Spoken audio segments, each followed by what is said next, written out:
हम इस वक्त मौजूद हैं एसएमएस का वो ट्रॉमा सेंटर जहां कल रात को आग लगी।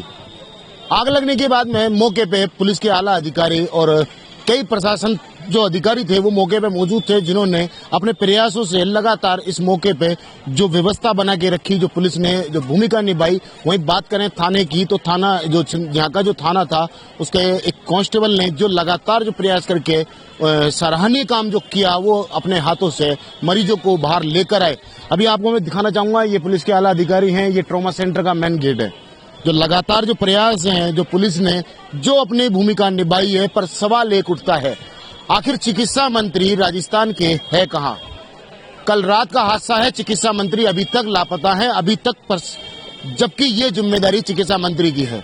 जबकि कैबिनेट के कई मंत्री करोड़ी मीणा और कई बड़े नेता डिप्टी सीएम प्रेमचंद बैरवा भी मौजूद आ चुके हैं, पर ऐसी औपचारिक कोई घोषणा अभी तक पीड़ित परिवारों के लिए ऐसी कोई घोषणा नहीं की गई है जो कि उनको करनी चाहिए थी। अब देखने का बड़ा सवाल ये उठता है, आखिर चिकित्सा मंत्री है कहाँ? क्योंकि अभी तक हादसे को लंबा वक्त बीत चुका है। हादसे में 6 से 7 लोगों की जो मृत्यु होने की जो सूचना मिल रही है वो लगातार जो है वो आप देख सकते हैं कि पर शायद चिकित्सा मंत्री लापता है। क्योंकि मैं बार बार इसलिए चिकित्सा मंत्री का जिक्र कर रहा हूं, कल रात को हादसा हुआ था, अभी का टाइम है 2:30 से 3 बज रहे हैं, पर चिकित्सा मंत्री अभी तक लापता है। आखिर प्रशासन या सरकार आखिर क्यों चिकित्सा मंत्री आ नहीं पा रहे ऐसे मौके पर, जबकि इन्हीं का विभाग है, हॉस्पिटल उन्हीं के अंदर आता है, ये पूरे जो विभाग है, जबकि अभी तक चिकित्सा मंत्री की तरफ से ना कोई सूचना ना कोई ऐसी जो भी बात है अभी तो कोई सामने नहीं आ पाई है। मैं आपको एक चीज और बताना चाहूंगा कि ये एक हमारे साथ में महिला है, ये महिला है जिनकी सबसे बड़ी सराहनीय की बात यह है कि इन्होंने रात को एक बाहर रोड पे चाय की दुकान लगाती है और उस दौरान में इन्होंने अपनी पानी की बोतलें उन पेशेंट के परिवारों को और उन लोगों को फ्री की। और इस महिला ने अंदर हॉस्पिटल से उन मरीजों को बाहर लाने पे जो सहयोग किया है वो सराहनीय है। क्या नाम है साहब? मेरा नाम संतोष। संतोष जी, क्या हादसा हुआ, कुछ पता है? सर 12 बजे के करीब ऐसे अफरा तफरी मची थी, तो मैंने अंदर जाके देखा। मैंने कहा क्या हुआ यहाँ पे गेट नंबर 1 पे? तो बोला कि अंदर आग लग गई है, भग रहे थे लोग। तो मैंने कहा लड़ाई झगड़ा हो गया होगा। फिर मैंने कहा क्या हुआ? बोले आग लग गई। आग लगी तो मैंने एक बार सोचा थोड़ा सा कि क्या करना चाहिए, अपने को मदद कहाँ से शुरुआत करनी चाहिए। तो मुझे एक ही आइडिया आया कि जितने भी मरीज है अपन जितने निकाल सकते हैं उतनों को सबको बाहर करवाएं, क्योंकि एक मरीज के साथ 4-4 अटेंडर रहते हैं, कोई दिक्कत नहीं है। तो मैंने कहा आराम से मैं निकालूंगी, उनको कोऑपरेट करूंगी, उनको बताऊंगी कि इस तरीके से आप बाहर लेकर। आप मौके पे थीम बचाया भी, क्या लगता है वो स्थिति क्या थी उस टाइम? सुनो, जो मैंने मरीज बचाए उनमें से कोई मरा नहीं था, एक बंदा मरा था, वो बाहर मरा था। उसका 20 मिनट पहले, आग लगने से पहले ऑपरेशन हुआ था, मात्र 20 मिनट पहले ऑपरेशन हुआ, वो एक बंदा मर गया। बाकी मैंने जो जितने भी बाहर निकाले उन मरीजों में से एक भी बंदा नहीं मरा। और जो मरे हैं ना, जो अगर मरे हैं वो केवल ओटी के अंदर, आईसीयू के अंदर जो ऑपरेशन के लिए लेके गए थे वही बंदे मरे हैं। संतोष जी, अगर बात करें के लिए रेडी थे, वो बात करें लापरवाही की, तो आपकी नजर में किसकी मांग? सर मैं कुछ नहीं कह सकती, मेरे को लग रहा है ये हादसा था, बाकी मैं कुछ नहीं कह सकती, मेरे को हादसा लग रहा है। आप यहाँ क्या करते हैं? मेरी यहाँ पे बाहर शॉप है।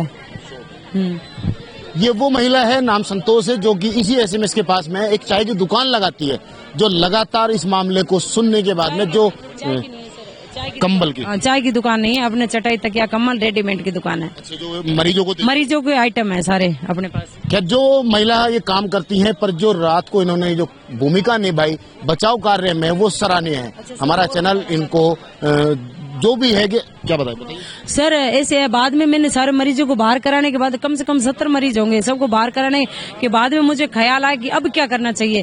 तो 4-5 सीनियर डॉक्टर थे, खड़े थे, ऐसी बातें कर रहे थे आपस में कि क्या हुआ, कैसे हुआ। मैंने कहा सर एक बात कहना चाहती हूँ। बोले क्या? बोलो। मैंने कहा सर मैंने इतने मरीज बाहर भिजाए, उनमें से कोई सीरियस तो नहीं है, एक बार आप चलिए हमारे साथ, आप चेक कर लीजिए और आप कहोगे हम वहाँ शिफ्ट कर देंगे। मैं 4-5 बंदों को लेकर के चलती हूँ। तो जैसे गार्ड फाड़ 2-4 और लोग थे, जैसे अटेंडर कुछ लोग खड़े थे, उनको मैं साथ में ले गई। फिर वहाँ पे जो भी आया उनसे सबसे मैंने हेल्प मांगी, मैंने कहा मदद करो। मैंने आवाज दे करके एक पेशेंट को पूछा, रोड के किनारे जा के सब पेशेंट खड़े थे रोड पे, बेड सहित खड़े थे, मैंने बेड सहित बाहर भिजवाया था। तो फिर वो बोले कि भाई है ना सीरियस है। मैंने उनसे पूछा सीरियस है वो पेशेंट, हाथ खड़ा करिए फटाफट बताइए सीरियस कौन है। सबने कहा नॉर्मल है, ज्यादा सीरियस वाली कोई बात नहीं है। 2-3 पेशेंट सीरियस थे जो SMS वो 2 नंबर के गेट पे भेजा, इमरजेंसी SMS 2 नंबर गेट पे भेजा उसको। और डॉक्टर हमारे साथ था, कोऑपरेट कर रहा था। कौन कहता है डॉक्टर कोऑपरेट नहीं कर रहे थे? डॉक्टर मेरे साथ था। और जिस डॉक्टर के लिए आप चाहो तो ये कैमरा चेक कर सकते, मैं यहीं से निकली हूँ। इस कैमरे में वो डॉक्टर, मैं और एक बंदा और 3 बंदे हम निकले थे। और एक उस बिल्डिंग में भी गए और चारों रास्ते हर जगह हमने पेशेंट ढूंढ के पूछ करके एक को, भाई तुम सीरियस तो नहीं हो? बोले नहीं सीरियस नहीं है। उनमें एक पेशेंट सीरियस था जो 20 मिनट पहले ऑपरेशन होके और वार्ड में शिफ्ट होने के लिए आ रहा था, उसी टाइम वो हादसा हो गया। सब अफरा तफरी में उस मरीज के साथ वो हादसा हो गया। सवाल एक ही उठता है, जब ये आम इंसान मदद के लिए आ सकते हैं तो वहाँ चिकित्सा मंत्री अभी तक लापता है। मैं लापता इसलिए कहूंगा कि इस हादसे को गुजरे काफी टाइम हो चुका है, अभी के भी 2:30 से 3 बज चुके हैं, पर चिकित्सा मंत्री अभी तक नदारद हैं। आखिर किस जिम्मेदारी से चिकित्सा मंत्री भाग रहे हैं और अभी तक मौके पे क्यों नहीं पहुंचे, और कोई भी सरकार की तरफ से औपचारिक जो घोषणा है वो अभी तक क्यों नहीं हुई है। लगातार जो प्रयास है, जिला प्रशासन की टीम हो, पुलिस का महकमा हो, पुलिस के आला अधिकारी हो, सब ने अपनी मुस्तैदी से ड्यूटी दी, नहीं दी तो सिर्फ और सिर्फ चिकित्सा मंत्री ने। आखिर चिकित्सा मंत्री कब तक ये मौके पे पहुंचेंगे अभी तक का तो पता नहीं, और अब कब आते हैं ये भी पता नहीं। लगातार हम ऐसे प्रयासों में आपको ये खबरें लगातार दिखाने का, जो कल रात को भी सबसे पहले जो खबर दिखाने का प्रयास किया वो भी हमने ग्राउंड से किया, और हम आगे भी इसकी अपडेट आपको देते रहेंगे। कैमरामैन घनश्याम मिश्रा के साथ मोहम्मद नफीस, जयपुर से।